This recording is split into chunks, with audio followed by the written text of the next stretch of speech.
Class 12th exercise 11.1 question number second. Find the direction cosine of a line which makes equal angles with the coordinate axis. Question में हमें direction cosine यानी element find करना है और एक line जो है इक्वल एंगल्स बना रही है तीनों एक्सिस के साथ। कहने का मतलब एक लाइन इक्वल एंगल बना रही है तीनों एक्सिस के साथ। इसका मतलब हमें क्वेश्चन में क्या गिवन है, लाइन द्वारा बनाया गया अल्फा एंगल, बीटा एंगल और गामा एंगल, ये तीनों एंगल आपस में इक्वल है।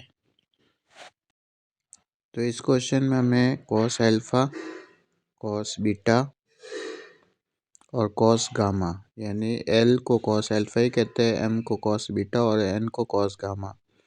आपको रिलेशन पता है ना, क्योंकि हमें तीनों एंगल इक्वल दे रहा है तो हम यहाँ रिलेशन का यूज़ करेंगे। Cos square alpha plus cos square beta और plus cos square gamma equals to 1 होता है, यानी relationship between direction cosine of the line ये होता है।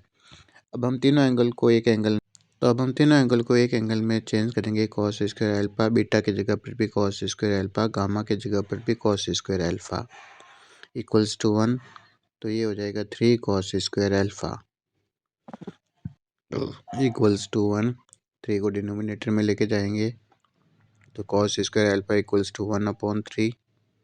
स्क्वायर हटेगा तो प्लस माइनस रूट, तो कॉस अल्फा की हमारे पास जो वैल्यू आएगी प्लस माइनस 1/√3।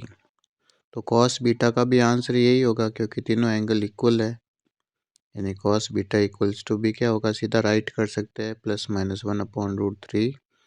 और कॉस गामा का आंसर भी यही रहेगा प्लस माइनस 1/√3 क्योंकि तीनों एंगल आपस में ईच अदर इक्वल है। तो इस